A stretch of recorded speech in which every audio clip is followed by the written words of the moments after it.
শিক্ষকের বৈঠকখানার ষষ্ঠ বৈঠকে সবাইকে স্বাগত জানাচ্ছি, শুভেচ্ছা জানাচ্ছি। আমাদের আজকের বৈঠকের অতিথি অধ্যাপক অসীম বিভাকর।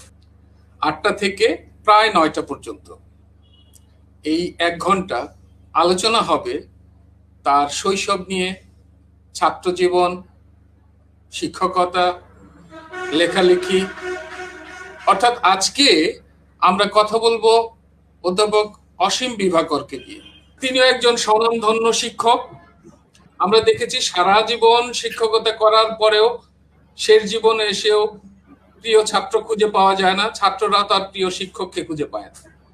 কিন্তু আমি দেখেছি কিছুদিন আগে ফেসবুকে তার একজন ছাত্র একটি ছবি দিয়েছে, আমি সেই ছবি দিয়ে শুরু করতে চাই। এখানে দেখা যাচ্ছে শিক্ষক অসীম বিভাকর হেঁটে যাচ্ছেন। এই ছবিটি দিয়ে ছাত্রটি লিখেছে, যার সামনে মাথা নিচু করে থাকতে ভালো লাগে বা গর্ববোধ হয়, তিনি আমাদের শ্রদ্ধেয় অসীম বিভাকর। এটা তো জীবনে অনেক বড় প্রাপ্তি একজন শিক্ষকতার জীবনে। আপনার তো এখনো তেমন বয়সই হয়নি, যদিও চুলে পাক ধরেছে। তো এই প্রাপ্তিকে আপনি কিভাবে দেখেন জনাব অসীম বিভাকর? আসলে অনেক ধন্যবাদ বন্ধুবর ইকবাল সিদ্দিকী। ওরা যে আমাকে ভালোবাসে, এই ভালোবাসাটা আসলে আমার কোনো কৃতিত্ব নেই, সম্পূর্ণটাই ওদের কৃতিত্ব। ওদের অন্তর উদার বলেই আমার মতো একজন একেবারেই আমি তো আসলে নিজেকে যোগ্য মানুষ ভাবতেই পারি না, কারণ যোগ্য মানুষ হবার জন্য যে কাজগুলো করা দরকার আমি আসলে সেগুলো করতে পারি না। তারপরও ওরা যে আমাকে ভালোবাসে বা ওরা আমার প্রতি যে শ্রদ্ধা প্রদর্শন করে, এটা পুরোপুরি ওদের বদান্যতা বলি, ওদের উদারতা বলি বা ওদের অন্তরের প্রসারতা বলি, ঠিক তাই। স্বাগত জানাচ্ছি সংস্কৃতিজন জনাব লিয়াকত চৌধুরীকে। আমরা একটা কবিতা শুনে আসি বরং। আবৃত্তি করছি প্রিয় শিক্ষাগুরু অসীম বিভাকর স্যারের একটি আক্ষেপসূচক কবিতা। পাখিও বোঝে ঝড়ের বাতাসে ডানা মেরে উঠতে নেই, হরিণও বোঝে উদম শরীরে বাঘের সমুখে ঘুরতে নেই। মৌমাছি দেখো ফুল থেকে শুধু মধুর অংশ বুঝে নেয়, বাবুই পাখিরা বাসা বানাবার খড়কুটো ঠিক খুঁজে নেয়। পায়রার দল কোথাও উড়ে যায় সারি বেঁধে ঝাঁকে ঝাঁকে, ডলফিনগুলো শত বিপদেও একসাথে মিলে থাকে। সেই শৈশবের ঘরের নিয়ম পাখিদেরও শেখা হয়ে যায়, উড়তে জানে না মায়ের চোখেই আকাশটা দেখা হয়ে যায়। বৃষ্টি আসার খবর কিভাবে পিঁপড়ার দল জেনে যায়, নিজেকে বাঁচাতে সকল নিয়ম ঠিকঠাক মতো মেনে যায়। জোনাকির পাল দিনের বেলায় কোথায় যেন লুকিয়ে, রাত ছাড়া সে তো বাইরে আসে না যত খোঁজো মাথা ঝুঁকিয়ে। সূর্যমুখীটা সূর্যের সাথে হেসে হেসে কথা কয়, যেই মেঘ আসে হাসি চলে যায় অভিমানে মুখ ঢেকে রয়। কিন্তু মানুষ কি তারা যারা নিয়মটা মানে না? নিজ ভালো নাকি পাগলেও বোঝে, তারা কি একথা জানে না? ধন্যবাদ সবাইকে। এই যে আক্ষেপের কবিতা, ছাত্র বললো আমাদের স্যারের আক্ষেপের কবিতা, কিসের এত আক্ষেপ আপনার? আক্ষেপটা আসলে মানুষকে নিয়ে। প্রকৃতির যত প্রাণী আছে তারা প্রত্যেকেই তাদের একটা নির্দিষ্ট নিয়ম মেনে চলে, কিন্তু মানুষকে এত বিবেচনা দেওয়া হয়েছে, এত কর্মকৌশল পদ্ধতি তাদের মাথায় দেওয়া হয়েছে, কিন্তু স্বার্থপরতা কিংবা আত্মকেন্দ্রিকতা মানুষকে কিন্তু এইসব বৈশিষ্ট্য থেকে দূরে সরিয়ে দিয়েছে। মানুষ স্বার্থমগ্ন হতে হতে এতটাই পথ ভুলে গিয়েছে যে তার যে নির্দিষ্ট দায়িত্ব, তার যে মনুষ্যত্ব বোধের বিকাশ ঘটানোর যে কর্মকাণ্ড, সেগুলো মানুষ করছে না, বরং মানুষের বুদ্ধিবৃত্তিকে সৎ পথে পরিচালিত না করে ন্যায়সঙ্গত কাজ করে তা একেবারেই নিজস্ব কিভাবে রক্ষা করা যায় কিংবা নিজের স্বার্থকে কিভাবে আরো বাড়ানো যায় সেইগুলো নিয়ে ব্যস্ত, যেগুলো আসলে কখনোই একজন মানুষ হিসেবে করা উচিত নয়।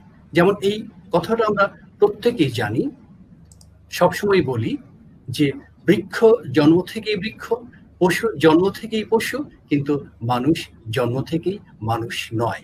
মানুষকে মনুষ্যত্ব অর্জন করতে হয়। মানুষের ভেতরে দুটো সত্য কাজ করে, একটা হলো তার মানবিক সত্তা, একটা তার জৈবিক সত্তা। কিন্তু আমরা জৈবিক সত্তার প্রভাবে মানবিক সত্তাকে ভুলে যাচ্ছি এবং আমরা ক্রমাগত প্রবৃত্তির বশীভূত হয়ে প্রাণীকুলের চেয়েও, যে প্রাণীকুলে যেসব প্রাণী আছে তাদের যে স্বাভাবিকতা, সেই স্বাভাবিকতা থেকেও নিজেদেরকে অধঃপতিত পর্যায়ে নিয়ে যাচ্ছি।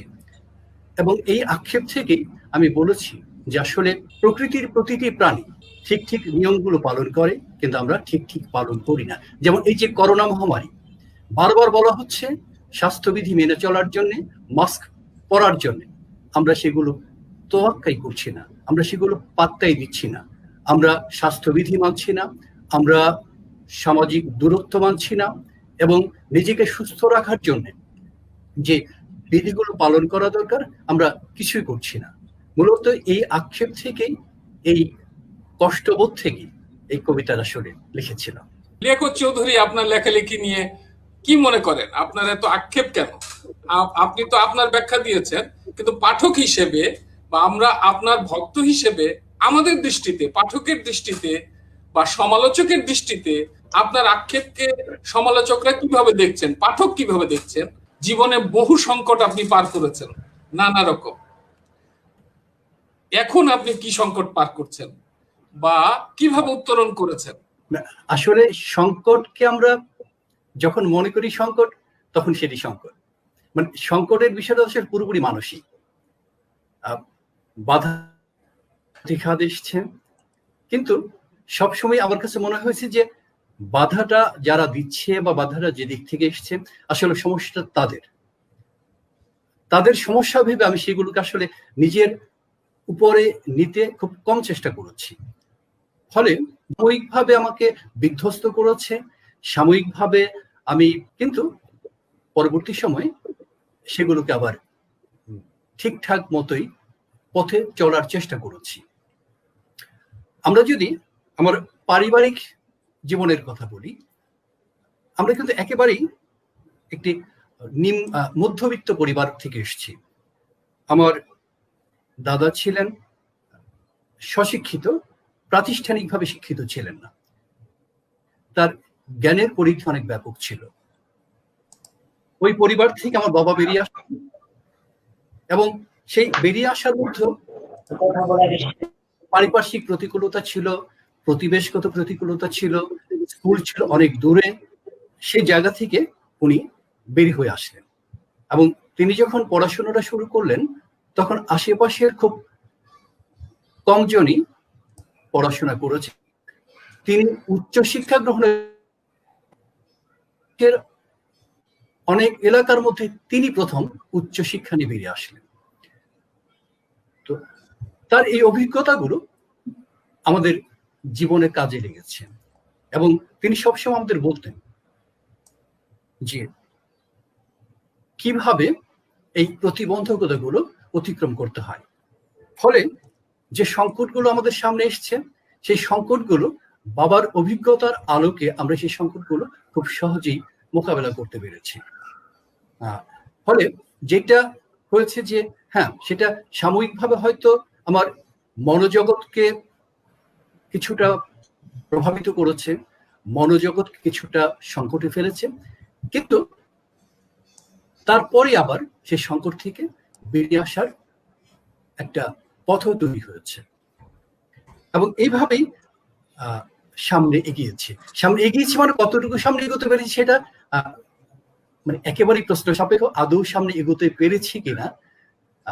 তবে যেটুকু পেরেছি সেটুকু হলো ওই আমার মানে বাবার অভিজ্ঞতা, আমার পরিপার্শ্বজন যারা ছিলেন তাদের সহযোগিতা, এবং এভাবেই আমি হয়ে উঠেছি।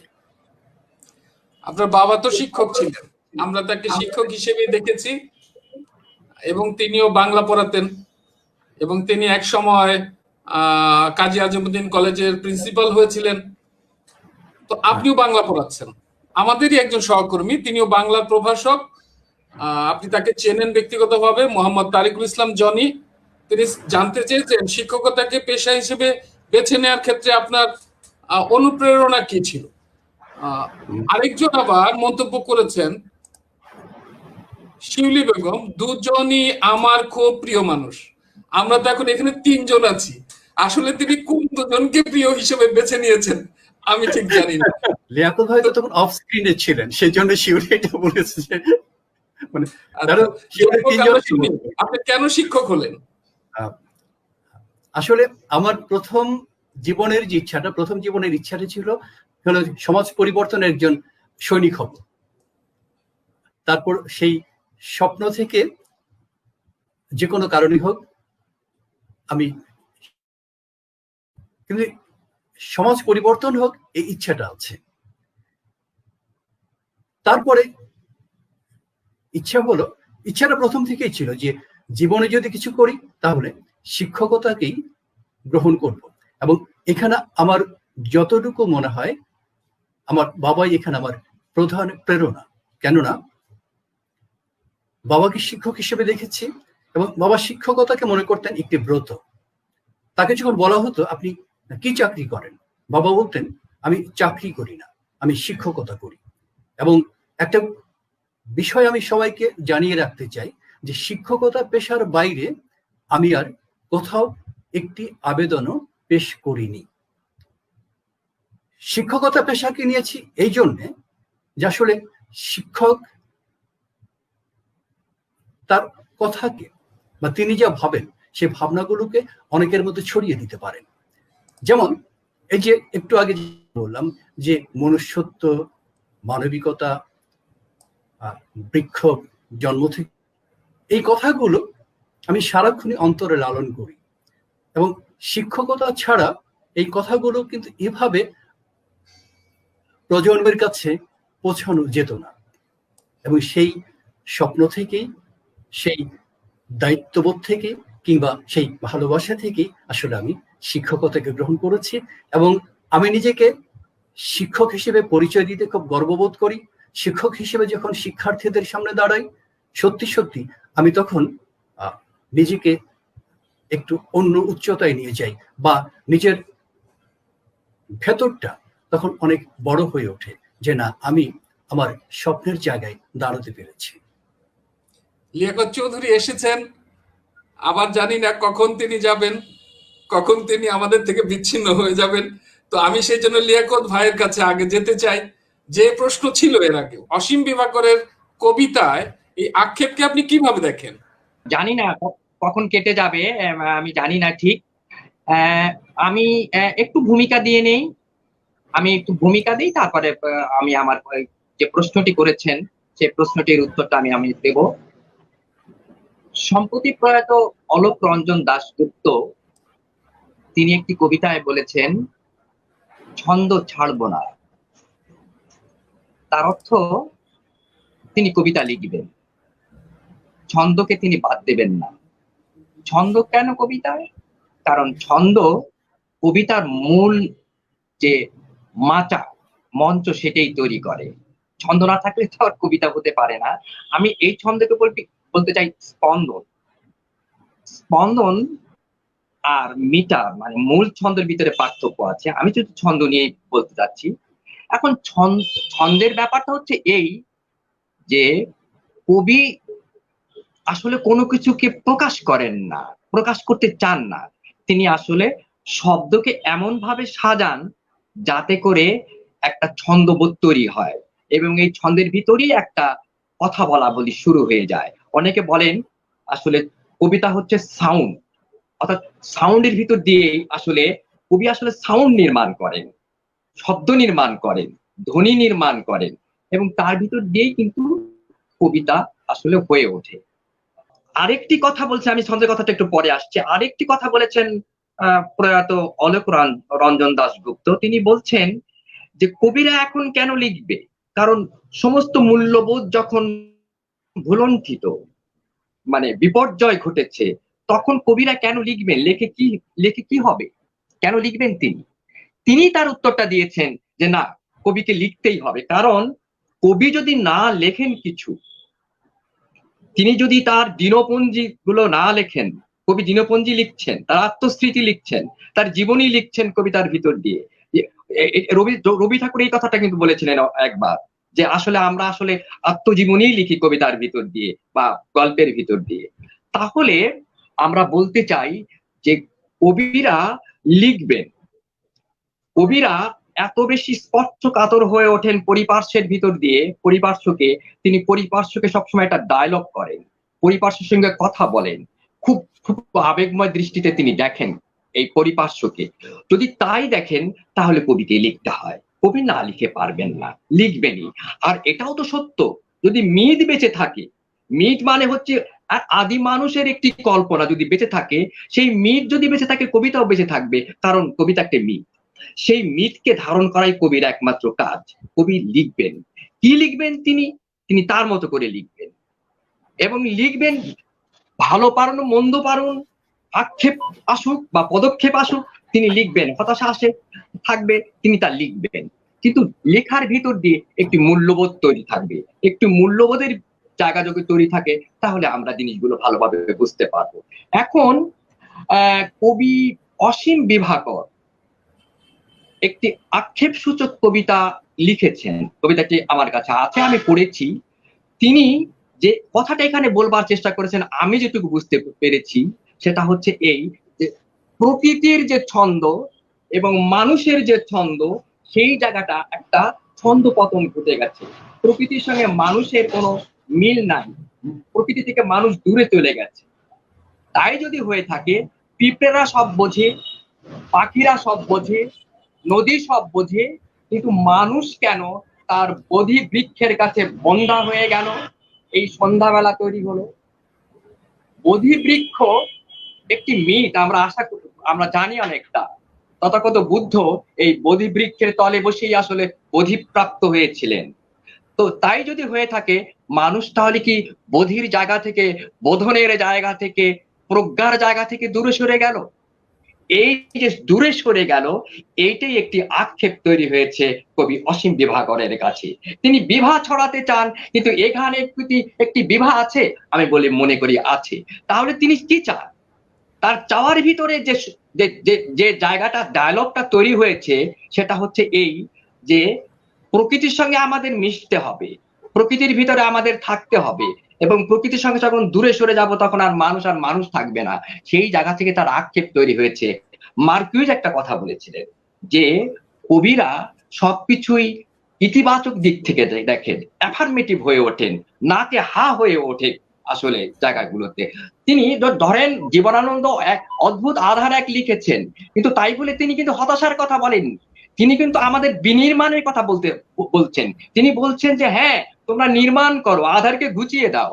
কবি এই জায়গাটিতে কিন্তু আমাদের আক্ষেপ নয়, পদক্ষেপ নিতে বলছেন। কোন পদক্ষেপ নিতে বলেছেন? মানবিক হয়ে ওঠার জন্য। প্রকৃতির সঙ্গে না মিললে তো মানবিক হয়ে উঠবো না আমরা। আমাদের এন্টেনায় থাকতে হবে, আসলে ক্রান্তিকারটা থাকতে হবে। আমি যা বলেছিলাম যে কবিকে লিখতে হবে, সেই জায়গা থেকে কবি অসীম বিভাকর আসলে আমাদেরকে পদক্ষেপ নিতে বলছেন। আক্ষেপ তো মোটেই নয়, ওটা তার কথা, কিন্তু আমরা আমাদের কথা বুঝতে চাই, কবিতার ডিএনএ এর ভিতরে আছে আসলে সত্যই আমরা যাতে করে প্রজ্ঞাবান হয়ে উঠি, আমরা যাতে জ্ঞানী হয়ে উঠি, এই কথাটাই আসলে বলতে চাই। আমার কাছে মনে হয়েছে কবিতার প্রাণ ভোমরা বা ডিএনএ কিন্তু ওই জায়গাটিতে আছে। একটা কথা আমি বলছি, আমার কথাটা এখানে শেষ করে দিতে চাই যদি সময় দেন। তাহলে কবি আরো কিছু হতাশার কথা বলেছেন। তিনি বলছেন এই পথে হতাশার কথাগুলো শোনার আগে আমরা দেখেন আরেকটা কবিতা ওনার আছে আমার সামনে, এটা একটু শুনে নেই। সেটাও আমার কাছে কেমন মনে হয়, দুঃসময় কবিতাটা ইকবাল নিশাত আবৃত্তি করেছেন, ওটা শুনে একসাথেই আপনি বলতে পারবেন। এটা একটু শুনে নেই, তারপর বলি কেন শুধু আক্ষেপ, কেন শুধু দুঃসময়।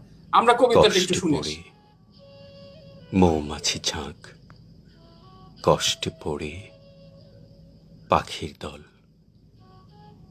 কষ্টে পড়ে গাঁয়ের বধূ, স্নিগ্ধ অথই নদীর জল। মেঘের অবাধ উড়াল দেখে আকাশের মুখ কালো হয়, দুঃখগুলো জমাট বেঁধে একদিন হরতাল হয়। কষ্টে পড়ে শাপলা দিঘি, কষ্টে পড়ে চলার পথ, কষ্টে পড়ে শিশুর হাসি, কষ্টে পড়ে স্বাধীন মত, কষ্টে পড়ে গাছগাছালি, বৃষ্টি ভেজা চাষির হাল, কষ্টে পড়ে পাহাড় টিলা আর দুঃখিনী পাড়ার খাল। কষ্টগুলো ছড়িয়ে যায়, রৌদ্রে বালি তপ্ত হয়, অঙ্কুরিত বীজের ডাকেই জীবন জেতা রপ্ত হয়। এই যে এত কিছু, এত প্রোগ্রামে, এত কর্মসূচিতে আছেন, ছাত্ররা এত ভালোবাসে, তারপরেও এত আক্ষেপ, এত দুঃখ, এত কষ্ট, এই কষ্টের কথাগুলোর মধ্যে আনন্দের কথা কোথায়? আমরা তো জানি যে আপনি লিয়াকত চৌধুরী বলেছিলেন যে এই করোনার কালে আপনি অনেকগুলো কবিতা লিখেছেন করোনা, সেটা নিয়ে লিয়াকত ভাই বলবেন। তো এত কষ্ট কিসের? লিয়াকত ভাইয়ের কাছে কি মনে হয় যে কথা তিনি শেষ করতে যাচ্ছিলেন? শুনে আসি তার কথা, তারপর আমরা অসীম বিভাকরের কাছে শুনবো আবার কিসের এত কষ্ট তার। অসীম বিভাকর একটা দারুণ ঐতিহাসিক কাজ করেছেন এই করোনা কালে। আমি তাকে একটু উজ্জীবিত করেছিলাম যে আপনি লিখে যান, কবিতা লিখুন, আপনি যা পারেন। তিনি 50টির উপরে কবিতা, অর্ধশতকের উপরে কবিতা লিখেছেন এবং প্রত্যেকটি কবিতা তিনি আমাকে শুনিয়েছেন। অসাধারণ।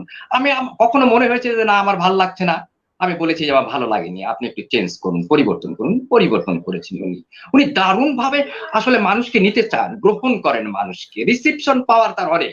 তবে একটা একটা কবিতা পড়ছি। এই পথে হাঁটে একাই পথিক, আর নেই কোনো মুখ, গাছের পাতারা কাকে ছায়া দেবে, মনে তাই অভিমান, ঘর জুড়ে শুধু অস্থিরতা, কান্নায় কাঁপে বুক, পূবের আকাশে চোখ খুঁজে ফেরে যদি দেখা যায় প্রাণ। অদ্ভুত ব্যাপার, সবকিছুর ভিতরে যে শব্দটি আসলো সেটা হচ্ছে প্রাণ। প্রাণের কিন্তু আমরা এটাকে একটা মেটাফরিক জায়গাতে নিতে পারি। প্রাণ মানে আমি আমার এখানে ধরে প্রাণ আছে ব্যাপার নয়। প্রাণ আছে আমার আমার শক্তি, আমার উজ্জীবন, আমার গতি, আমার আশা, আমার ভরসা। সেই জায়গা থেকে তিনি বলেছেন প্রাণ। নির্ঝরের স্বপ্নভঙ্গে কবি প্রাণ চেয়েছিলেন। আজি এ প্রভাতে রবির কর, কেমনে পশিল প্রাণের পর, কেমনে পশিল গুহার আধারে প্রভাত পাখির গান, না জানি কেন রে এতদিন পরে জাগিয়া উঠিল প্রাণ। এত অস্থিরতার ভিতরে, এত একার ভিতরে এই যে তিনি পথিক, আমরা জানি তার এই অস্থিরতাটা আমরা জানি এবং তার এই অভিমান আমরা জানি, কিন্তু তারপরেও তিনি প্রাণের জন্য ভিক্ষা চেয়েছেন, প্রাণকে তিনি চান। এখানে কিন্তু আশার কথা আছে, কিন্তু পুরো কবিতা পড়লে মনে হচ্ছে তিনি আশাবাদী হতে চান। এই অস্থিরতার ভিতর দিয়েও পথিক, একদম নির্জন একটা পথিক হওয়ার পরও তিনি আশাবাদী হতে চান, তিনি প্রাণময় হয়ে উঠতে চান, গতিমান হয়ে উঠতে চান, তিনি সমস্ত অস্থিরতাকে তিনি বর্জন করতে চান। আরেকটি নির্ঝরের স্বপ্ন ভঙ্গের মতোই কি এই কবিতাটাই? সেটা একটা সুরেলা কবিতা, বিখ্যাত কবিতা রবি ঠাকুরের কাছে, সেখানে আমি নিয়ে যেতে চাই না। কিন্তু আমি এই যে প্রাণের ব্যাপারটা তার এখানে আসলো, সেটাকে আমি শুধু বলতে চাই যে কবি কি করে এই প্রাণের কথা বলতে চাইলেন। তাহলে কি কবিতার ভেতরে একটি কন্টিনিউটি আছে, একটি ধারাবাহিকতা আছে? রবি ঠাকুর থেকে জীবনানন্দ হয়ে কি তিনি আবার আবার অসীম বিভাকরের রূপে এসেছেন? তা হতেই পারে। প্রকৃতি নিয়ে কথা বলা, প্রকৃতি থেকে মানবীয় করে তোলা আসলে জীবনানন্দের পরে আমি মনে করি আমার যতটুকু ধারণা কবিতা সম্পর্কে অসীম বিভাকর তা করেছেন। অসীম বিভাকর কখনোই নাগরিক কবি নন, কখনোই তিনি নাগরিক কবি নন, তিনি গ্রামের কবি, তিনি আসলে মানুষের কবি, তিনি সৌন্দর্যের কবি, তিনি প্রকৃতির কবি আসলে যদি বলতে চাই। তাই আমি সেই কথাই বলতে চাই যে আসলে প্রাণের জন্য তিনি সংগ্রাম করেন, এবং হতাশা সবসময় কিন্তু কবির জন্য আসলেও কখনোই তা গ্রাহ্য করা যাবে না। হতাশার ভিতরে অবশ্যই একটি প্রাণের জন্য তিনি সংগ্রাম করছেন, এবং সেটা দায় দায়িত্ব পাঠক আমাদের, কিভাবে আমরা কবিতার বাইরে যে কবিতাকে একটা ডিসপ্লেস করে দিয়ে, কবিতাকে স্থানান্তর করতে দিয়ে শব্দকে অন্য একটা ভুবনে যখন নিয়ে যাব, তখন কবিতা কবিতা হয়ে উঠবে। কবিতাকে বস্তুগত দিক থেকে দেখলে কখনোই কবিতার প্রাণ আমরা পাবো না। আর একটি কবিতা আপনি লক্ষ্য করুন, অদ্ভুত একটি কবিতা। আবার হকারেরা হাঁক দিয়ে যায়, ডাকে না কেউ, শিশুর সাথে সন্ধি করে ওড়ে না আর ধুলো, পাখির ডাকে কেমন যেন লুকোচুরি, বুকের ভিতরে ঘাই দিয়ে যায় একটি ভুলো। অসম্ভব। আমি কবিতাকে যদি বলি একটা একটা অনিশ্চয়তা থাকে, অনিশ্চয়তা থাকে, তাহলে এই কবিতার ভিতরে আছে কি ভুল, কি ভুল তিনি করেছেন, কি ভুল আমি জানি না, কিন্তু আমি এই শব্দকে বলবো একটা এলেন ওয়ার্ড, অর্থাৎ বাইরের একটি শব্দ এখানে আসছে। এই যে দেখুন আপনি ধুলো এবং ভুলো, আর্টিস্টিক একটা কাজ করেছেন তিনি। আমরা ভুলটাকে বুঝতে পারি না তিনি কি করেছেন। খুব লিরিক্যাল একটি কবিতা এবং নিজের ভঙ্গিতে তিনি লিখেছেন এই কবিতাটি। কিন্তু ধুলো এবং ভুলো, এই যে তিনি কি মিলের জন্য করেছেন, অন্তমিলের জন্য করেছেন? না, তা তিনি করেন নাই। কিন্তু আমার কাছে করেছেন এটা আপত্তিক একটি জায়গা এসেছে ভুলো, একটি অ্যালেন ওয়ার্ড। আমি মনে করি অ্যালেন ওয়ার্ডের ভিতরে কিন্তু একটা আর্টিস্টিক কাজ আছে। এই এই কাজটি তিনি করেছেন, এবং কোথায় আর্টিস্টিক কাজটা, কোথায় শিল্পময় কাজটা? এই ধুলো এবং ভুলো, এই দুটো জায়গার যে রাইমিংটা তিনি করেছেন, সেই রাইমের দিকে যে অদ্ভুত সাউন্ড তৈরি হয়েছে, সেই সাউন্ডটি তো তিনি করেছেন। তাহলে এই যে ঘাই দিয়ে যায় একটি ভুলো, বুকের ভিতরে ঘাই দিয়ে যায় শব্দটা আপনি বুঝতে পেরেছেন? আপনারা আমার যারা শ্রোতা এবং যারা আমাকে শুনছেন, তারা কি এই শব্দটাকে আমরা বুঝতে পারি না? গ্রামীণ এই যে ঘাই মারা, এই যে ঘাই মারা শব্দটি তিনি লিখেছেন, এটা অদ্ভুত একটা ব্যাপার। এই ধরনের কিছু এক্সপেরিমেন্ট কিন্তু জীবনানন্দও করেছেন। কবিতার ভিতর তিনি অনেক সময় একেবারে এমন সব শব্দ এনেছেন যা তার আনার কথা না, তাই তিনি এনেছেন, ইংরেজি শব্দ এনেছেন, কিন্তু জীবনানন্দ দাশ ওইখানে পার পেয়ে গেছেন। এই ঘাই মারা কবি, তিনি ঘাই মারছে তার বুকের ভেতরে, কিন্তু আমাদের ভিতরে কিন্তু ওই ঘাই মারছে। কোন ঘাই মারছে? কিন্তু অদ্ভুত ছন্দের ভিতরে তিনি দেখছেন যে শিশু আর তাদের ধুলো উড়োচ্ছে না, সন্ধি হয়ে গেছে, হকারদের ডাকেও তো হয় না। তাই তো করোনার ভিতরে হয়েছে আমাদের, আমরা তো অনেকটা নির্জীব হয়ে গেছি। তাই সেই নির্জীবতার ভিতরে তিনি ভুল খুঁজেছেন। আমি মনে করি না, আসলে হকারের ডাক যে কেউ শোনে না তা নয়, শিশু যে বসে থাকবে তা নয়, এরা আসলেই উড়বে। এই যে সামান্য স্থিতি, তা গতিরই একটি লক্ষণ। আমি মনে করি আমরা এখানে গতি দেখব, আমরা একটা একটা একটা মূল্যবোধ দেখব, যে মূল্যবোধের ভিতরে দিয়ে আমরা ভুল করতে পারি, নির্জীব হতে পারি, কিন্তু আমাদের এগোনোর একটি দিশা তিনি কিন্তু দিয়ে গেছেন। এই দিশাটি কিন্তু আমি বের করছি, তার কবিতার নির্যাস থেকে বের করে আনছি। অতএব আমি মনে করি যে কবি, যদি আমি শেষবারের মতো বলতে চাই, যে কবি সবসময় একটা ইউটোপিয়া তৈরি করে, একটি কাল্পনিক ভুবন তৈরি করে, একটি আদর্শ ভুবন তৈরি করে, ইউটোপিয়া। সেই ইউটোপিয়া তৈরি করার দায়িত্ব হচ্ছে ভাঙবার, মানে জোড়া দেওয়ার এবং এটাকে বিনির্মাণ করার দায়িত্ব হচ্ছে আমাদের। কবি প্রকৃতির একটা অ্যাফার্মেটিভ দিক তৈরি করে, অর্থাৎ হাবচিক দিক তৈরি করে। এটা আমাদের বুঝতে হবে সবসময়। কবিরা কখনোই মূল্যবোধ তৈরি করা ছাড়া হতে পারে না যদি তিনি কবি হয়ে ওঠেন। কবিরা আমাদের এই সময়কার জন্য কিছু ভ্যাকসিন তৈরি করে। ভ্যাকসিন তৈরি করে কি কারণের জন্য? যাতে আমাদের অ্যান্টিবডি তৈরি হয়, ইমিউনিটি তৈরি হয়, আমরা যাতে করে সমস্ত বাধাকে অতিক্রম করতে পারি, বলতে পারি করোনা তুমি দূরে সরে যাও, তুমি এসো, আমার ভিতরে আসো, কিন্তু আমার ভিতরে সাইটোকাইন স্টর্ম তৈরি করতে পারবে না। আমার ভিতরে যে রিদম আছে, সেই রিদমকে তুমি নষ্ট করতে পারবে না। তাকে ইংরেজিতে বলা হচ্ছে সাইটোকাইন স্টর্ম, যার ভিত্তিতে মানুষ মরে যায়। এই সাইটোকাইন স্টর্ম যাতে না হয়, তার জন্য কবিতা আমাদের জন্য খুব দরকার। কবিতা এবং কবিতা হচ্ছে, আবারও বলি, আমাদের জন্য ভ্যাকসিন। এই ভ্যাকসিনটি কবি অসীম বিভাকর প্রায় অর্ধশতকের উপর কবিতা দিয়ে ভ্যাকসিন তৈরি করেছেন। তিনি খুব অল্প কয়টা লাইনে কবিতা লেখেন, তিনি এমন জীবন যাপন করেন, কথা কম বলেন কিন্তু খুব লাকসই কথা বলেন। তার কবিতা কয়েক লাইনের মাত্র, বড় কবিতা তিনি কম লিখেছেন, কি তার প্রবন্ধ আমি দেখেছি খুব ছোট করে লেখেন, কিন্তু মূল মজ্জাটা সেখানে চলে আসে। তাই আমাদের বলতে হবে কবিরা যেন সবসময় এই দুঃসময়ে একটু ভ্যাকসিন দেন আমাদেরকে, যাতে করে আমরা আসলে আবার উজ্জীবিত হয়ে উঠতে পারি এবং আমাদের ভিতরে যে বাইরের কতগুলো হতাশ আছে কাটিয়ে উঠে কবির মূল্যবোধকে আমরা নিতে পারি। কবি অসীম বিভাকর আমাদের একটি শব্দ নির্মাণের ভিতর দিয়ে, কবিতা নির্মাণের ভিতর দিয়ে সেই মূল্যবোধকে দেখাচ্ছে এবং ভ্যাকসিন তৈরি করার ভিতর দিয়ে আমাদেরকে আরো মূল্যবান হবার জন্য তৈরি করছেন, মানবিক হয়ে গড়ে উঠবার জন্য তৈরি করছেন। তাকে আমি ধন্যবাদ ছাড়া দিতে পারি না, কারণ এখন বড় বেশি দরকার কবিতা, কারণ মূল্যবোধ এখন আমাদেরকে সম্পূর্ণ ধসিয়ে দিয়েছে। নানা জায়গা থেকে নানা দুষ্কর্ম আমরা দেখছি, তার ভিতরে কবিতা আমাদের তো ফুল, কবিতা আমাদের জন্য তো একটি মূল্যবোধ। সব মিলিয়ে অসীম বিভাগকে দীপ্তি ছড়াবেন, দীপ্তি ছড়াবেন, সেটা আমি চাচ্ছি। কবিতার ভ্যাকসিনের পাশাপাশি আমি আরেকটা জিনিস দেখতে পাচ্ছি, এখানে জিয়ারুল ইসলাম মন্তব্য করেছেন, অসীম বিভাকর স্যারের হারমোনিয়ামের সুর খুব মিস করি, স্যারের কণ্ঠে রবীন্দ্রসঙ্গীত শুনতে চাই। এটা তো একেবারে এটা বোধহয় জিয়ারুল বোধহয় কোথাও একটা ভুল করছে। আমি তো আসলে মানে সঙ্গীতের সাথে কখনো ছিলাম না। এর মধ্যে তো আপনার কণ্ঠে কবিতা শোনার অনুরোধ আছেই, বেশ কয়েকটা আমি যেগুলো তুলে ধরেছি এর আগে মন্তব্য, আরো কিছু মন্তব্য হয়তো আসবে। কিন্তু যে কথা বললেন যে চারিদিকে মূল্যবোধের অবক্ষয়, এই যে কষ্ট বা আক্ষেপ, একটু জানতে চাচ্ছি, আপনি তো সরকারি লোক হিসেবে পরিচিত মানুষের কাছে, সরকারি নির্দেশ পালন করতে গিয়ে আপনার মনে হচ্ছে যে আমি অন্যায় করছি, এমন যন্ত্রণার মধ্যে কি আপনি কখনো পড়েননি? পড়লে উত্তরণ ঘটিয়েছেন কিভাবে? তবে এই প্রশ্নে যাবার আগে ওই যে কষ্ট নিয়ে যে কথাটা বললেন, ওটা একটু কৈফিয়ত দিতে চাই। সেটা হলো, আপনি দেখবেন যে কষ্টে পড়ে মৌমাছি ঝাঁক, শেষে কিন্তু ওটা আছে যে অঙ্কুরিত বীজের ডাকেই জীবন জেতা রপ্ত হয়।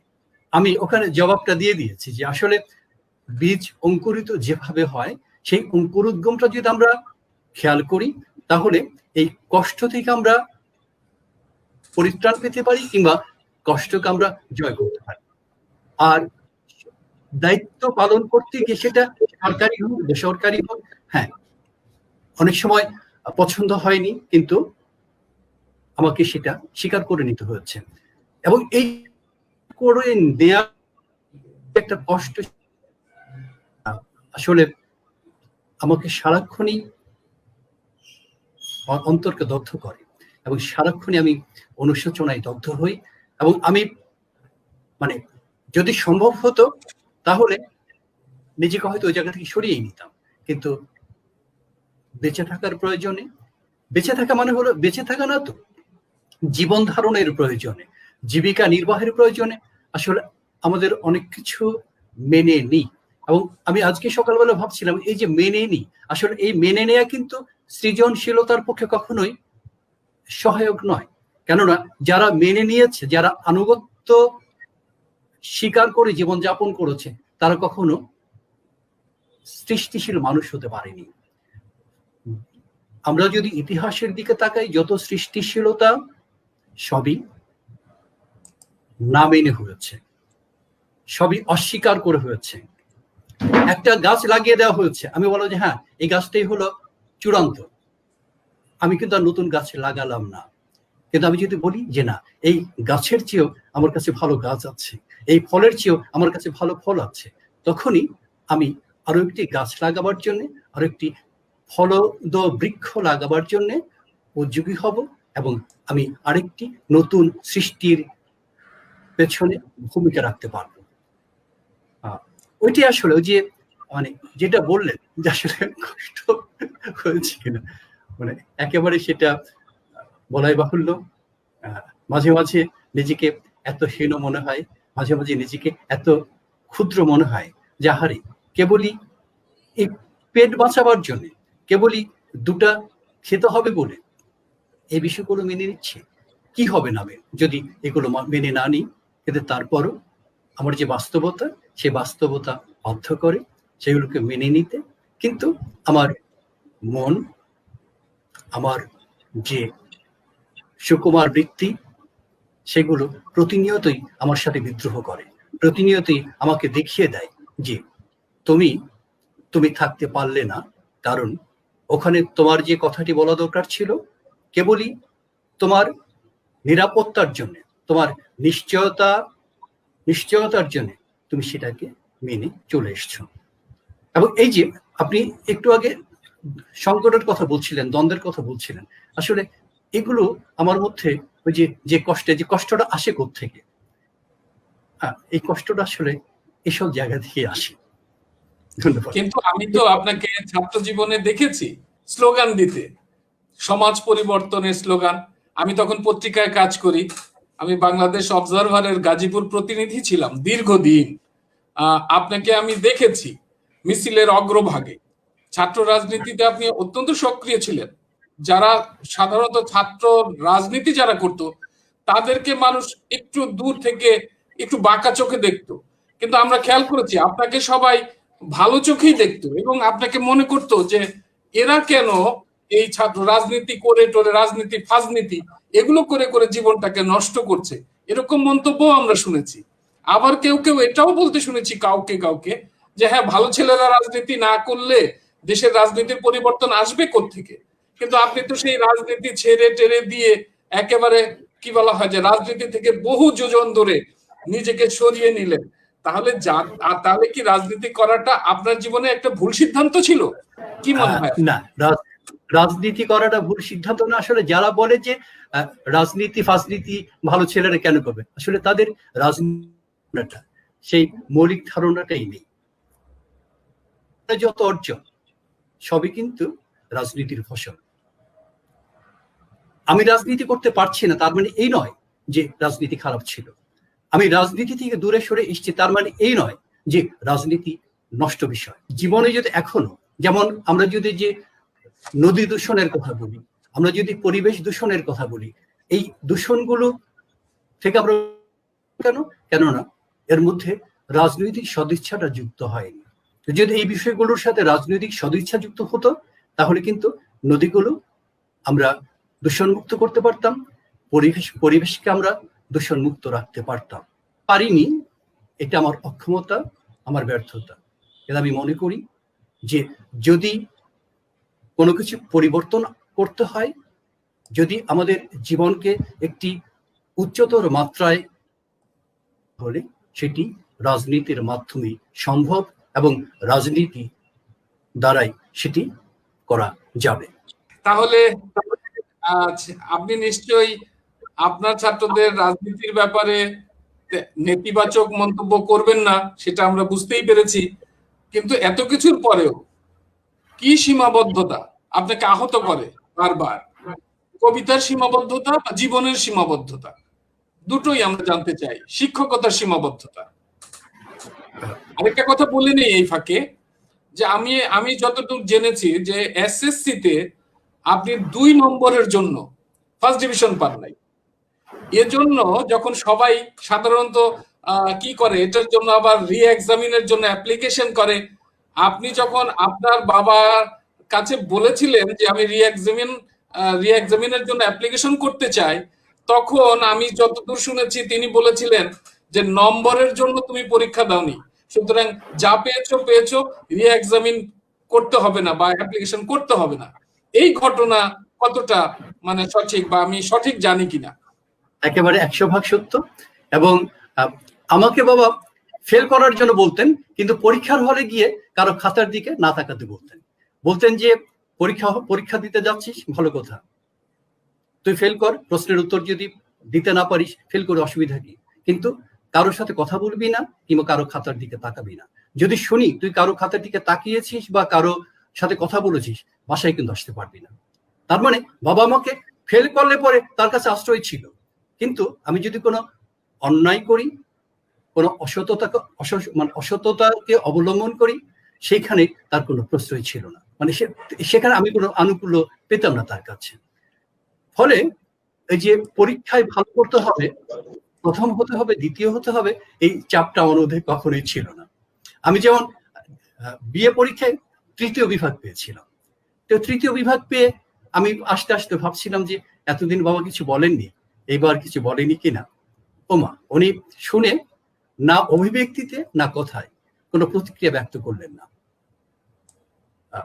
কিন্তু আবার যখন এমএ পরীক্ষায় প্রথম শ্রেণী পেলাম, উনি কিন্তু খুশি হলেন। আমি যেখানে যাচ্ছি সেখানে বলছি যে হ্যাঁ তুমি প্রথম শ্রেণী পেয়েছ। আমি যে আপনার সাথে তো আমার দেখা হয়নি, বলে না তোমার বাবা বলেছে। তার মানে আমি খারাপ করেছি তার জন্য উনি আমাকে কোনো কিছু বলেননি, কিন্তু ভালো করার পরে তিনি কিন্তু খুশিটা ঠিকই হয়েছে। তার মানে তিনি মনে মনে হয়তো চাইতেন আমি ভালো করি, কিন্তু সেটা কখনোই সেই ভালো করার তার যে আকাঙ্ক্ষা, সেই আকাঙ্ক্ষাটা কখনো আমার উপর চাপাতে চাননি। এবং বাবার আরেকটা কথা আমি বলি, সেটা হলো যে উনি সবসময়, মানে আমি যেমন রেগে যাই, উনি বলতেন যে প্রকৃতি প্রতিশোধ নেবে। এবং তিনি কখনোই, আমি সারা জীবনে তাকে কখনো রাখতে দেখিনি, বা কারো সম্পর্কে কোনো প্রতিহিংসামূলক কথা তিনি আমার সামনে উচ্চারণ করেননি। এবং আক্ষরিক অর্থেই তিনি কারো প্রতি কোনো বিদ্বেষ পোষণ করতেন না। যদি কারোর সাথে কোনো মনোমালিন্য হয়েছে বা তর্ক বিতর্ক হয়েছে, ঠিক পরের দিন সকালবেলা তার বাসায় চলে যেতেন। এই বাবার একটি অভ্যাস ছিল, এই বাসায় ঢোকার অনেক আগে থেকে ডাকতে ডাকতে যেতেন যে এই অমুক ভাই, অমুক দাদা আছেন নাকি। তো গিয়ে চাটা খেয়ে চলে আসতেন। ফলে যে মানুষটা আগের দিন তার প্রতি হয়তো বীতশ্রদ্ধ হয়েছিল, বিরূপ হয়েছিল, হ্যাঁ, তার পক্ষে কিন্তু আর এই বিরূপ থাকা মানে সম্ভব হতো না। যাই হোক, আপনার কথা তো সুন্দর, আপনার কথা শুনতে সবারই ভালো লাগে। এই যে আপনার এক ছাত্র লিখেছে, টিঙ্কি কাঞ্জিলাল, প্রিয় শিক্ষাগুরু প্রণাম। স্যার আপনার কথা শুনলে শুনতেই ইচ্ছে করে। তো সেইখানে আমি কথা বলে বলে এই আপনার কথা, ভালো কথাগুলো শুনতে আমি বাধার সৃষ্টি করতে চাই না। জাফরিন সুলতানা লিখেছেন, অসাধারণ, স্যারের একজন শিক্ষার্থী হিসেবে গর্বিত আমি, অনুষ্ঠানটি হৃদয় ছুঁয়ে যাচ্ছে। আর অন্যদিকে আপনার কবিতা শোনার জন্য কিন্তু অনুরোধ আছে। তো আপনার কবিতা কিন্তু এখনো শোনা হয়নি, জানা হয়নি আপনার শৈশব সম্পর্কেও তেমন কিছুই জানা হয়নি আমাদের। তো শৈশব সম্পর্কে একটু জানতে চাই। ঢাকা বিশ্ববিদ্যালয়ে আপনি পড়াশোনা করেছেন, সেটা আমরা প্রায় সবাই জানি। আরেকটা বিষয় আমি আমার নিজের স্মৃতিচারণ থেকে বলি, আপনি তো প্রায়শই আমাদের এখানে আসেন, নানান প্রোগ্রামে একটু খাওয়া দাওয়ার আয়োজন হয়। তো একদিন দেখলাম যে আমার ইলিশ মাছ খুব প্রিয়, আপনাকে যখন আমি ইলিশ মাছ খেতে বললাম আপনি খেলেন না। পরে আমাকে একা একা বললেন যে আসলে আমি আপনার ভাবি গত হওয়ার পর থেকে ইলিশ মাছটা খেতে পারি না, কারণ মাছটা সে খুব পছন্দ করত। তো এই যে কষ্ট, এগুলো কষ্ট তো আমি সংকট বা এই ব্যাপারগুলো আসলো না, অনেকে জানেন না সেটা। কিন্তু আমি জানি না এই ব্যক্তিগত বিষয় উত্থাপন করায় আপনি কিছুটা বিব্রত হলেন কিনা। কিন্তু আমি তো আপনার মধ্যে এখানে সেই সম্রাট শাহজাহানকে দেখতে পাই। মমতাজের চাইতে, মমতাজকে তিনি যেমন করে ভালোবাসতেন, আমি তো তার চাইতেও বড় প্রেমিক অসীম, সেই সীমাহীন প্রেমিক অসীমকে দেখতে পাই। তো এই ব্যাপারে কি আপনি কিছু বলবেন? এখানে আসলে এই যে আমার আজকের যে অবস্থান, আমি তো আসলে একেবারেই বাউন্ডারি জীবন যাপন করতাম, কিংবা সংগঠন করতে গিয়ে কোনো শৃঙ্খলার মধ্যে ছিলাম না। শৃঙ্খলার মধ্যে মানে পারিবারিক শৃঙ্খলা বা সামাজিক শৃঙ্খলা প্রচলিত অর্থে যেটা আমরা বুঝি, সেই শৃঙ্খলার মধ্যে আমি ছিলাম না। সকালবেলা বেরোতাম, রাত 12টা 2টা বেজে যেত। কিন্তু সুস্মিতার সাথে পরিচয় হওয়ার পরে ও কিন্তু তখন কেবলই আমার বন্ধু। এর মধ্যে স্বৈরশাসন বিরোধী আন্দোলন হচ্ছে, সেই আন্দোলনের সময় আমি সব বন্ধুকে চিঠি লিখলাম, সব বন্ধুকে মানে অনেকে চিঠি লিখলাম। সেই চিঠি পড়ে সুস্মিতার মনে হলো আমি প্রথম শ্রেণী পেতে পারি। তারপরে ওর চেষ্টা শুরু হলো আমাকে বিভিন্ন বই দিয়ে, বিভিন্ন নোট নিয়ে এসে উদ্বুদ্ধ করা যে তুমি বসো। কিন্তু আমার তখনও এটা ভাবিনি যে আসলে আমি প্রথম শ্রেণী পেতে পারি। কিন্তু ওর চেষ্টা, ওর জোড়াজোড়িতেই আমি মূলত এই পড়াশোনায় বসে পড়লাম। এবং এই যে এমএতে প্রথম শ্রেণী পেলাম, এটা একেবারে 100% কৃতিত্ব হলো সুস্মিতা। ও আমার ফার্স্ট ক্লাস মিস হবে বলে ও এমএ পরীক্ষাটা সেবার দেয়নি, কারণ আমরা দুজন একই নোট পড়েছিলাম। সুস্মিতা ইলিশ মাছ খুব পছন্দ করত, কিন্তু ও যখন অসুস্থ হয়ে পড়লো, অসুস্থ হয়ে পড়ার বেশ কিছুদিন আগে থেকেই ইলিশ মাছ খাওয়ার একটা পরিকল্পনা ছিল, কিন্তু সেটি আর যে কোনো কারণে হয়ে ওঠে। এখন ওই ইলিশ মাছ সুস্মিতা খেতে পারলো না। এবার আমি যখন ইলিশ মাছকে দেখি, তখনই আমার মধ্যে এক ধরনের মানে খুব কষ্ট মানে হলো মানে আর ইচ্ছা হয় না আর কি, সেই ইলিশ মাছের প্রতি মনটা টানে না, যে কারণে আসলে আমি খাই না। কিন্তু কষ্টকে জয় করেই তো আপনি টিকে আছেন, আমরা টিকে আছি এই সমাজে। আমরা শেষ পর্যায়ে চলে এসেছি। আমি শৈশবের কথা একটু বলবো না, একটু শৈশবটা একটু বলা দরকার। হ্যাঁ, জি জি, প্লিজ প্লিজ, শৈশব। আসলে না, কেটেছে মূলত নবীনগরে। নবীনগর মানে হলো ব্রাহ্মণবাড়িয়ার নবীনগর, অদ্বৈত মল্ল বর্মণের নবীনগর, ওস্তাদ আলাউদ্দিন খাঁর নবীনগর। এবং এই নবীনগর তিতাস নদীর তীরে অবস্থিত। আমি শুধু কয়েকটা ঘটনা বলি। ওখানে খুব চমৎকার মাছ পাওয়া যেত। দুধের সের ছিল 10 আনা, তখনও লিটার চালু হয়নি। 10 আনা মানে হলো 60 পয়সা, 50 পয়সা আর 10 পয়সা। এবং বর্ষাকালে প্রায় প্রতিদিন বিকেল বেলা আমরা ওই বাচ্চারা তিতাস নদীর তীরে যেতাম, এবং সেই নদীর যে স্রোতের যে অভিঘাত, ঢেউয়ের আশ্রে পড়া, সেগুলো আমরা চেয়ে চেয়ে দেখতাম। এবং নবীনগর সাংস্কৃতিক দিক থেকে এতটাই এগিয়ে থাকা একটা অঞ্চল, যেখানে প্রতিটি বাড়িতে সংস্কৃতির চর্চা হতো। কোনো বাড়িতে তবলার বোল বাজছে, কোনো বাড়িতে হারমোনিয়াম বাজছে। এবং ওই জায়গাটি আমাকে দারুণভাবে প্রভাবিত করেছে। এবং ছোটবেলায় নবীনগরকে ঘিরে আমার যে স্মৃতি, যেমন আমি গোকর্ণ ঘাটে গিয়েছি, আমি মণিকর্ণিকার ঘাটে গিয়েছি, যেটি অদ্বৈত মলবর্ম নামে নদীর নাম এই উপন্যাসে এই এলাকাগুলোর কথা আছে। এবং এই যে আমার যে মানুষ গঠনের পেছনে ওই এলাকার একটা ভূমিকা আছে, কেননা প্রায় দিনই কোনো না কোনো তার কোনো সহকর্মীর বাসায় যেতে হতো, এবং সেই সহকর্মীর বাসায় গিয়ে আমি অনেকটা সময় তাদের সাথে বিভিন্ন বিষয় নিয়ে গল্প করতেন। মনে হচ্ছে আমি যখন 10 বছর ছোটবেলা করেছি যে আসলে আমি বরাবরই খুব বোকা, এখনো বোকা। তো সেই কাকুকে আমি বলছি যে কাকু, যে আমার তো 10 বছর বয়স, তো বয়স হিসেবে তো আসলে আমার কাছে কথা ছিল। কাকু বলছি, হ্যাঁ তাই তো, তোমার তো ক্লাস 10-এ পড়ার কথা ছিল, কিন্তু তুমি ক্লাস 5-এ পড়ছো। এবং ওই সময় নানান জায়গায় সাপের খেলা হতো। আমি ওই প্রায় সময় যেখানে সাপের খেলা হতো সেখানে দাঁড়াতাম। তখন কোনো কারণে পকেটে হয়তো 1 টাকা 2 টাকা থাকতো। সেই সময় 1 টাকা 2 টাকা মানে কি অনেক টাকা। 5 পয়সা দিয়ে লজেন্স পাওয়া যেত। তো সাপুরে তার একটা চিকন মতন সাপ ছিল। তো সেই সাপটা এনে আমাকে বলতো যে, বাবু এই সাপটা যদি তোমার শরীরে ওঠে তাহলে বুঝতে হবে যে তুমি খুব ভাগ্যবান। তো যথারীতি সাপ আমার হাতের উপর চালিয়ে দিত, আমার কাঁধ বেয়ে সাপ আবার নিচে নেমে যেত।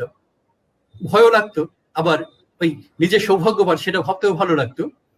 আর ফলে কি হতো, আমার পকেটে যে 1-2 টাকা দুধ কিনে বা মাছ কিনে যে 1-2 টাকা পকেটে রাখতো, সেটা সাপুরে নিয়ে নিত। এবং এই ঘটনাগুলো আসলে আমি যে বোকা ছিলাম, আমি যে দুরন্ত ছিলাম না। আর আমি ওই বন্ধু বান্ধবের কাছে খুব মার খেতাম। বন্ধু বান্ধব প্রায় সময় আমাকে মেরে দিয়ে চলে যেত। তো ওখানে বায়োলজির এক শিক্ষক ছিলেন, বিধানলাল দাস চৌধুরী, আমার এক বিধান। তো সেই হিসাবে আমি তাকে বিধান মামা বলতাম। সেই মামা আমাকে বুদ্ধি শিখিয়ে দিলাম যে, মামা তুমি একটা লাঠি নিয়ে থাকবো সবসময়, তো যারা তোমাকে মেরেছে তাদের পেলেই তুমি আচ্ছা রকম পিটিয়ে দেবে। তো আমি যথারীতি লাঠি দিয়ে ঘুরে বেড়াচ্ছি। ওখানে আদালত পাড়া ছিল, আদালত পাড়ার এখানে একটা বিশাল পুকুর আছে। আমি আর ওই যারা মেরেছে তাদের কাউকে আর পাই না। সারাদিন ঘুরে টুরে আবার সে লাঠি দিয়ে বাসায় ফিরে যেতাম।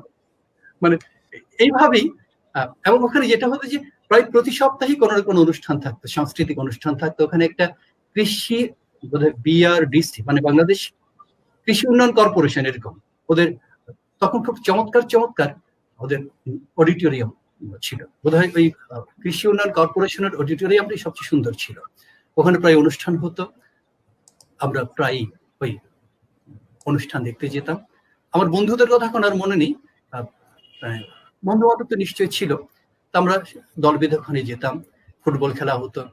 প্রথম বিভাগের খেলোয়াড়রা ওই নবীনগর পাইলট উচ্চ বিদ্যালয়ের, এবং আমি কিন্তু 5 পর্যন্ত গার্লস স্কুলে পড়েছি। এবং গার্লস স্কুলে পড়ার মাহাত্ম্যটা হলো এই, বাবা মনে করতেন যে প্রাইমারি স্কুলে দিলে আমার বকে যাওয়ার একটা সম্ভাবনা আছে, সেজন্য উনি প্রাইমারি স্কুলে না দিয়ে ওই গার্লস স্কুলে দিয়েছিলেন। ক্লাস 5 পর্যন্ত গার্লস স্কুলে পড়েছি। ক্লাস 6-এ উঠে নবীনগর পাইলট স্কুলে ভর্তি হলাম। 6-এর শেষ পর্যায়ে এসে ভাওয়াল মির্জাপুর হাজী জমিউদ্দিন হাই স্কুলে ভর্তি হলাম। এবং আমার এই যে লেখালেখির শুরুর কথা বলি, ক্লাস 8ম শ্রেণীতে যখন পড়ি, ওই ভাওয়াল মির্জাপুর হাজী জমিউদ্দিন উচ্চ বিদ্যালয়ে নজরুল জয়ন্তীর আয়োজন করা হলো। সেখানে আমাকে স্বরচিত কবিতা পাঠ করতে হবে নজরুলের উপর।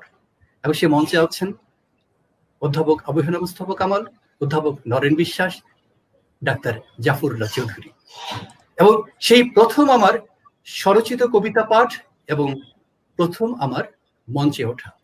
আমি কি পড়েছিলাম জানি না, তবে নরেন স্যার পরে বলেছেন না, ছন্দ টন্দ সব ঠিকই আছে। আর তখন তো কবিতা বলতে আমার ধারণা ছিল যে ভুলের সাথে কুল মিশাতে হবে, চুলের সাথে দুল, হ্যাঁ এইগুলো হলেই মানে অন্তবিল হলেই কবিতা হয়ে যাবে। এবং আমার আরো ওখানে আমাদের যে প্রথম আমরা বলি ফার্স্ট বয়, আসলে ফার্স্ট বয়ের কোনো পরিভাষা আছে কিনা জানি না, মানে এই ফার্স্ট বয়কে অন্য পরিভাষা দিয়ে ভালোভাবে বোঝানো যাবে বলে মনে হয় না। আমি স্কুলে জীবনে একবারই ফার্স্ট হয়েছিলাম, ক্লাস 8-এ। তারপরে তো ফার্স্ট বয় সুন্দর কবিতা লিখতো। আমরা দুজনে মিলে ওই ক্লাসে বসে কবিতা লেখার প্রতিযোগিতা করতাম। হ্যাঁ, একটু ভাব নিয়ে জানালা দিয়ে তাকিয়ে থাকতাম, তারপর দুজনে মিলে লিখতাম। মানে এইভাবে আসলে ওই সেই সময় থেকে লেখালেখি শুরু হয়েছিল। হ্যাঁ, তো কথা শুনলে তো আসলে শেষ নাই, কথা শেষ নাই। আপনার কথা এই সময়ে তো আসলে কথা শেষ হবে না। আপনার জীবন তো 1 ঘন্টায় সীমাবদ্ধ করা যাবে না, এই কথা শেষ হওয়ার নয়। যে আমরা সাধারণত একটি গান দিয়ে অনুষ্ঠান শেষ করি, কিন্তু আপনার কবিতাই শোনা হয়নি। তাই আজকে আমি গানটা বন্ধই রাখতে চাই, অনুষ্ঠানটি শেষ করতে চাই আপনার কণ্ঠে আপনারই একটি কবিতা শুনে। অর্থাৎ আমরা আর বিদায় নেব না, আপনি কবিতার আগেই বিদায় নিয়ে নেবেন। কবিতা পড়ার মধ্য দিয়েই আজকের এই শিক্ষকের বৈঠকখানার যে 6ষ্ঠ বৈঠক, এই বৈঠকের সমাপ্তি ঘটবে। আবারও দেখা হবে আপনার সঙ্গে। আমি বিদায় নিয়ে নেই, এবং যারা এই আলোচনাটি শুনলেন, এখনো অনেক দর্শক এবং শ্রোতা লাইভে আছেন, বিভিন্ন জন মন্তব্য করছেন। যারা মন্তব্য করেছেন, এটা দেখেছেন, শুনেছেন এবং প্রশংসা করেছেন বা নিন্দা করেছেন, তাদের সবাইকে আবারও প্রীতি ও শুভেচ্ছা জানিয়ে আমি বিদায় নিচ্ছি এবং অনুরোধ জানাচ্ছি আজকের অতিথি অধ্যাপক অসীম বিভাকরকে তার স্বরচিত কবিতা আবৃত্তি বা পাঠ তিনি যেটাই করার জন্য। ধন্যবাদ বন্ধুবর ইকবাল সিদ্দিকী। ধন্যবাদ জানাচ্ছি এতক্ষণ যারা কষ্ট করে সময় নষ্ট করে এই অনুষ্ঠানটি শুনলেন, এবং তাদের প্রতি আমার কৃতজ্ঞতাও জানাচ্ছি। শুরুতে হতাশার কথা বলা হচ্ছিল, আসলে শেষ কবিতাটাও অনেকটা হতাশার মতোই হয়ে যাচ্ছে। কবিতার শিরোনাম হারিয়ে যায় মেঘ। সবে রোদের ঘুম ভেঙেছে, শরীরটা তার তপ্ত হবে ব্রহ্মতালু। হাঁটতে থাকা মানুষগুলো বসবে এসে গাছের ছায়ায়, গাছটি ছায়া সরিয়ে নেবে। আকাশে মেঘ উঁকি দিয়ে হারিয়ে যাবে আবার কোথায়। পিপাসার জল ঢালতে গিয়ে দেখবে ঘরে শূন্য কলস, বড়শি ফেলে নদীর ঘাটে সকাল থেকে সন্ধ্যা হবে, কুঁচকে যাবে সবুজ পাতা, মছের আর গিলবে নাটক। লাউয়ের ডগ অভিমানে অন্ধকারের আঁচল ছুঁয়ে মুখ লুকিয়ে বসে থাকে। দিন মানেই তো ঘাতক আশা, আর কত সে স্বাধীনতা বিকিয়ে দেবে। বরফেরা কাঁদতে কাঁদতে কাতর কণ্ঠে বলেছিল উষ্ণ বালিশ সরিয়ে নিতে। শুনেছিল কেউ কি কথা? ঝর্ণা ধারার পথে পথে শুকনো পাতা, পিত্তারা সব কেটে বেড়ায়, শুকর ছানা তাকায়, নীলখড়িটা ফ্যাকাশে হয়। নদীর জলের গন্ধ শুকে ডাক ভুলে যায় ডাহুক পাখি। মেঘটা কেন হারিয়ে যায়, হারিয়ে যায়। সবাইকে অনেক অনেক ধন্যবাদ। সবাই ভালো থাকবেন।